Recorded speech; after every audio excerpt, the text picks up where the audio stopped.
Okay, well, welcome back. It's a new segment that I'm going to do where it's going to be a companion series, if you will, to my main playthrough for Bloodstained. As I get to each boss fight, I'm going to do a separate video that goes in and it goes through the boss fights and just gives you a shorter version, quick guide. So the first thing to recommend for this first boss fight, which is the Vepar or Vepar, V-E-P-A-R, I don't know. Anyway, what I recommend for the boss fight first is I recommend using the whip item, or the weapon. So you're gonna get a whole bunch of weapons in the first area that you do, the boat, and you're gonna get like swords, boots, all sorts of stuff. So I recommend the whip, mainly just because I feel like from what I've seen so far in the game, is the whip has the furthest range of all of them and a reasonable speed. So you're going to get here, go through this door, and this is where it'll go to the first boss fight. And you're going to get a brief cutscene where we see our villain, and then that's going to introduce you to the boss. So a quick cutscene, and here it is. So the first thing you're going to do, and you saw it there, is it sweeps a tentacle across the deck and fires those bluish purple orbs. Those are pretty easy to dodge. You don't even really have to do the backstep maneuver. You can just walk. Now, unfortunately, I do get hit, but eventually you figure out the pattern and you can just walk out of the way. Now, I recommend the one thing here is, so your mana regenerates over time, so I recommend just using your magic whenever possible. So at this point, you have both the water globe attack and the fireball, and I recommend both of those. So when she's standing in front of the boat, you can use your water globe, and then obviously you can aim the fireball when she's standing up and hit her that way. Now, when she's on the side of the boat like that, she's going to do the water jet attack. That's pretty easy to avoid. You just jump out of the way.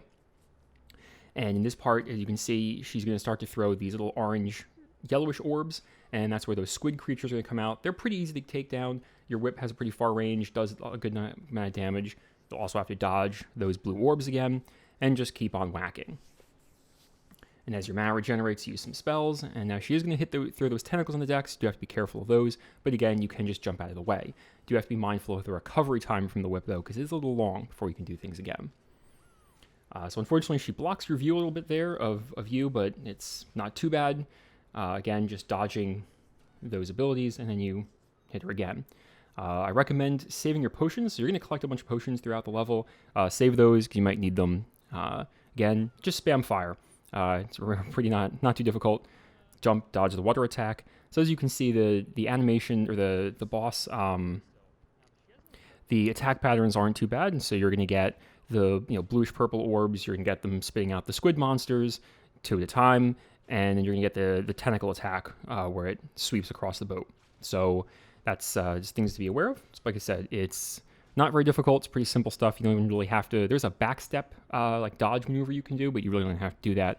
As you can see, just jumping and, well, in general, just walking out of the way. And keep whacking with the whip. And you can also, now when she's on the side of the ship, right, like this, you can actually, if you jump at the right time, and you can actually hit her in the face with the whip there. It is a little more difficult. I was not really able to do it. And you do have to dodge the water jet attack, but it's pretty simple. And there you go.